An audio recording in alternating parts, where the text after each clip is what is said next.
दोस्तों, तो इस वीडियो में बात करेंगे एयरफ्लो रेल टेक्नोलॉजीज आईपीओ के बारे में। तो चले जानते हैं कि ये कंपनी क्या काम करती है, इसके फाइनेंशियल कैसे हैं। अब ग्रे मार्केट में इसका प्रीमियम काफ़ी हाई प्राइस के ऊपर ट्रेड कर रहा है, यानी कि ग्रे मार्केट में इसकी काफ़ी अच्छी डिमांड है। तो इस वीडियो में जानेंगे कि कंपनी कैसी है, इसके फाइनेंशियल कैसे हैं, यानी कि ओवरऑल इसके बिजनेस को समझने की कोशिश करेंगे। तो चलिए वीडियो को शुरू करते हैं। लेकिन इससे पहले कि मैं वीडियो को शुरू करूं, अगर आप इस चैनल पर पहली बार विजिट कर रहे हैं या फिर आपने चैनल अब तक सब्सक्राइब नहीं किया है तो चैनल को सब्सक्राइब कर लें और वीडियो को भी लाइक कर दें। सबसे पहले आईपीओ के डिटेल्स की बात करें तो आईपीओ 11 सितंबर से ओपन होने वाला है और ये 15 सितंबर को क्लोज होगा। फेस वैल्यू 10 रुपये पर शेयर है। बुकिंग प्राइस 140 है और आईपीओ में 1000 शेयर्स का लॉट रखा गया है। आईपीओ 91.10 करोड़ का है, तो ये बड़ा साइज का आईपीओ है और पूरा का पूरा फ्रेश इशू का आईपीओ रहेगा। आईपीओ में मार्केट मेकर के लिए 4.56 करोड़ का पोर्शन है और गिरिराज स्टॉक ब्रोकिंग इसका मार्केट मेकर है। ये सेमी आईपीओ है, कंपनी बीएसई एसएमई के ऊपर लिस्ट होने वाली है। आईपीओ में रिजर्वेशन पोर्शन को देखें तो मार्केट मेकर के लिए करीब 5% का पोर्शन है, यानी कि मार्केट मेकर के लिए 5.01% का पोर्शन है। क्यूआईबीएस के लिए 47.44%, एचएनआईज के लिए 14.29% और रिटेलर्स का यहाँ पर 33.26% का पोर्शन है। अब इस कंपनी के बिजनेस के बारे में बात करें तो कंपनी 1998 में इनकॉर्पोरेट हुई है, यानी कि काफ़ी पुरानी कंपनी है और ये कंपनी रेलवे रोलिंग स्टॉक्स के लिए कंपोनेंट की डिज़ाइनिंग, एनालिसिस, डेवलपमेंट, फैब्रिकेशन और मैन्युफैक्चरिंग करने का काम करती है। यानी कि कंपनी के पास खुद की इनकी इंटीग्रल कोच फैक्ट्री है और भी अदर कोच फैक्ट्रीज हैं जहाँ से कंपनी रेलवे के लिए कंपोनेंट की मैन्युफैक्चरिंग करती है। तो कंपनी इंडियन रेलवे के रोलिंग स्टॉक कंपोनेंट की मैन्युफैक्चरिंग और साथ ही उनके इंटीरियर प्रोजेक्ट के अंदर भी काम करती है और साथ ही कंपनी एरोस्पेस और डिफेंस के जो क्रूशल पार्ट्स होते हैं तो उनका भी प्रोडक्शन करती है। अब यहाँ पर कुछ ऐसे ट्रेन्स के नाम भी देखने को मिल रहे हैं जिनके लिए ऑलरेडी कंपनी काम कर चुकी है। तो इसमें Sri Lankan DEMU, main line coach, Agra Kanpur metro और साथ ही वंदे भारत एक्सप्रेस भी देखने को मिल जा रहा है, जिनके लिए कंपनी ऑलरेडी इनके पार्ट्स मैन्युफैक्चरिंग कर चुकी है और साथ ही इनका इंटीरियर भी कंपनी कर चुकी है। अब ये इंडियन रेलवे की एक की सप्लायर है जो कि रोलिंग स्टॉक के लिए हाई प्रिसीजन कंपोनेंट्स और टर्नकी इंटीरियर फर्निशिंग कर चुकी है। ये कंपनी एरोस्पेस और डिफेंस में भी काम करती है। तो कंपनी एएमसीए ग्राउंड सिमुलेटर्स और आर्टिलरी टैंक बॉडीज, तो इस तरह के जो प्रोजेक्ट हैं तो कंपनी इनके लिए भी कंपोनेंट बनाती है। अब कंपनी किस तरह का काम करती है तो इसका अंदाजा इसी से आप लगा सकते हैं कि कंपनी काफ़ी प्रेस्टिजियस रेलवे प्रोजेक्ट जैसे कि वंदे भारत एक्सप्रेस और आगरा कानपुर मेट्रो का जो टर्नकी इंटीरियर फर्निशिंग प्रोजेक्ट है तो कंपनी इनमें काम कर चुकी है। तो इसका मतलब है कि कंपनी का बिजनेस काफ़ी अच्छा है। कंपनी रेलवे के साथ ही एयरोस्पेस और डिफेंस के लिए भी काम कर रही है। तो कंपनी आईएसओ, ईएन और बीएमएस सर्टिफाइड है। अब इस कंपनी का जो 80% रेवेन्यू है वो इंडियन रेलवे से ही आता है, यानी कि कंपनी ज़्यादातर रेलवे के लिए काम करती है और बाकी का जो रेस्ट 20% प्रोजेक्ट है वो अलग अलग सेक्टर से, जैसे कि एरोस्पेस और डिफेंस जैसे जो सेक्टर्स हैं तो उनको मिलाकर आता है। तो कंपनी रेलवे के लिए काफ़ी सारे कंपोनेंट बनाती है, जैसे कि रेलवे कार बॉडी है, साथ ही रेलवे का इंटीरियर भी करती है, जैसे कि स्लाइडिंग डोर और विंडो बनाने का काम करती है, जो सीट्स होते हैं, इसके अलावा जो लाइटिंग यूनिट है, एसी डक पैनल है, तो ये सारा कुछ कंपनी इंटीरियर के अंदर काम करती है। अब छोटी कंपनी है लेकिन कंपनी बड़े बड़े प्रोजेक्ट जैसे कि वंदे भारत एक्सप्रेस और मेट्रो प्रोजेक्ट में भी काम कर चुकी है।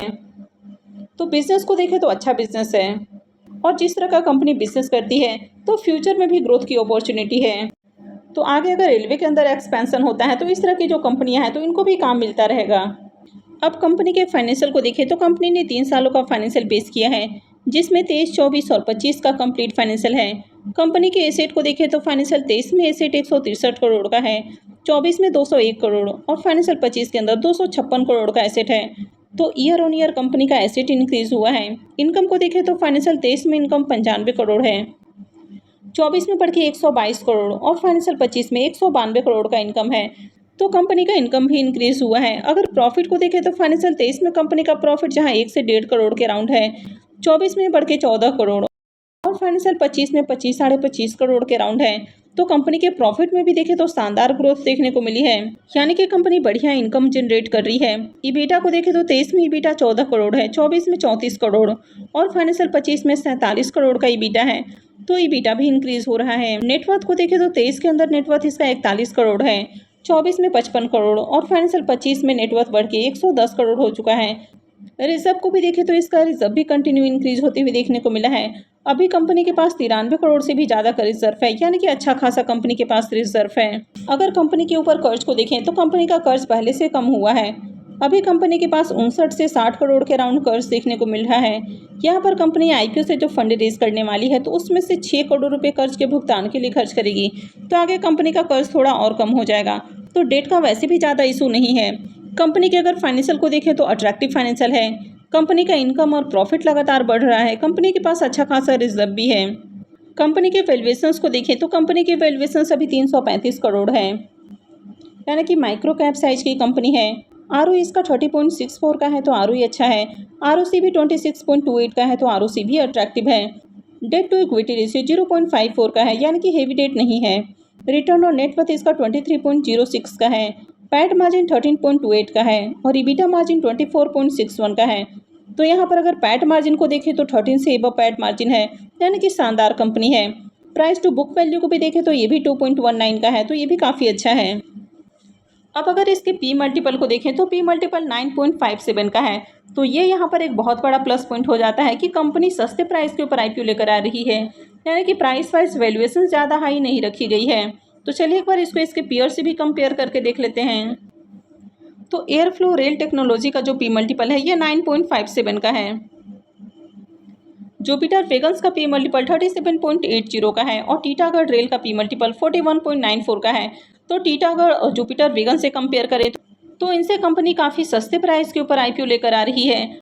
अगर ईपीएस को देखें तो जुपिटर वेगन का जो ईपीएस है ये काफ़ी लो है, जबकि टीटागढ़ का ईपीएस 20.39 का है और एयरफ्लो रेल टेक्नोलॉजी 10.63 का है, यानी कि ईपीएस भी देखें तो ईपीएस भी बढ़िया है। तो कंपनी यहाँ पर रिजनेबल वैल्यूएशंस के अराउंड आईपीओ लेकर आ रही है, तो ये एक इसमें बहुत बड़ा प्लस पॉइंट है। तो जब भी कोई कंपनी सस्ते वैल्यूएशंस के ऊपर आईपीओ लेकर आती है तो फिर वहाँ पर बढ़िया लिस्टिंग गेन बनता है। आईपीओ के ऑब्जेक्टिव की बात करें कि कंपनी आईपीओ क्यों लेकर आ रही है, तो कंपनी 13.68 करोड़ रुपए कैपिटल एक्सपेंडिचर यानी कि मशीनरी वगैरह के ऊपर खर्च करने वाली है। 6 करोड़ रुपए कंपनी कर्ज के भुगतान के लिए खर्च करेगी। 59.27 करोड़ रुपए कंपनी वर्किंग कैपिटल रिक्वायरमेंट के लिए खर्च करेगी और बाकी का पैसा जनरल कॉर्पोरेट पर्पस के लिए खर्च किया जाएगा। अब आईपीओ में इन्वेस्टमेंट की बात करें तो आईपीओ में 1000 शेयर्स का लॉट है। अब आपको मिनिमम इन्वेस्टमेंट 2 लॉट के लिए करना होता है, यानी कि आपको 2000 शेयर्स के लिए आईपीओ में अप्लाई करना होगा। यानी कि अगर आप रिटेल पोर्शन से भी अप्लाई करते हैं तो मिनिमम और मैक्सिमम आप 2 लॉट लगा सकते हैं और आपका जो इन्वेस्टमेंट अमाउंट है वो 2,80,000 रुपये हो जाएगा। इस कंपनी के अंदर प्रमोटर्स की अगर होल्डिंग को देखें तो अभी प्रमोटर का जो स्टेक है वो 74.40% है और आईपीओ लिस्टिंग के बाद प्रमोटर का स्टेक 54.2% हो जाएगा। आईपीओ के शेड्यूल को देखें तो आईपीओ 11 सितंबर से यानी कि कल से खुलने वाला है और ये 15 सितंबर को क्लोज होगा। अलॉटमेंट डेट 16 सितंबर होने वाला है। रिफंड डेट 17 सितंबर रहेगा। क्रेडिट डेट भी 17 सितंबर होने वाला है और आईपीओ का लिस्टिंग 18 सितंबर को होगी। यह आईपीओ कल से खुलने वाला है, तो एंकर इन्वेस्टर्स के लिए ऑलरेडी आईपीओ ओपन हो चुका है। एंकर इन्वेस्टर्स को इस आईपीओ में 18,52,000 शेयर्स ऑफर किए जाएंगे, यानी कि 25.93 करोड़ का पोर्शन एंकर इन्वेस्टर्स को एलोकेट किया जाएगा। इसके प्रीमियम को देखें तो इसके प्रीमियम में भी कंटिन्यू तेजी देखने को मिल रही है।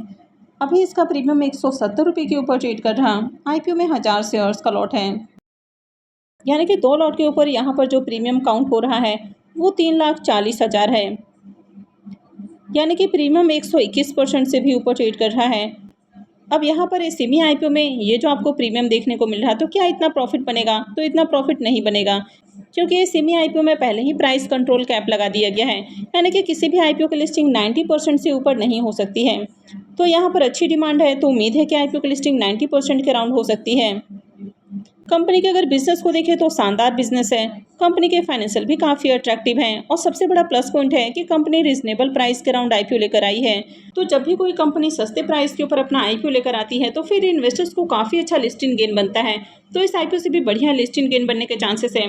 वैसे ये सेमी आईपीओ में रिस्क भी होता है, साथ ही सेमी आईपीओ में बहुत ज़्यादा मैनिपुलेशन भी देखने को मिलता है, यानी कि जीएमपी के ऊपर कभी भी भरोसा नहीं किया जा सकता है। बहुत बार जीएमपी में मैनिपुलेशन भी देखने को मिलता है। तो इसलिए अगर आप कहीं भी इन्वेस्टमेंट करते हैं तो अपनी खुद की एनालिसिस करें, अपने फाइनेंशियल एडवाइजर से भी ज़रूर कंसल्ट करें और उसके बाद ही कहीं भी इन्वेस्टमेंट करें। तो आई होप कि आपको वीडियो अच्छी लगी होगी। तो अगर आपने वीडियो को लाइक नहीं किया है तो वीडियो को लाइक कर दें, चैनल को भी सब्सक्राइब करके रखें और वीडियो को अंत तक देखने के लिए आप सबका बहुत बहुत धन्यवाद।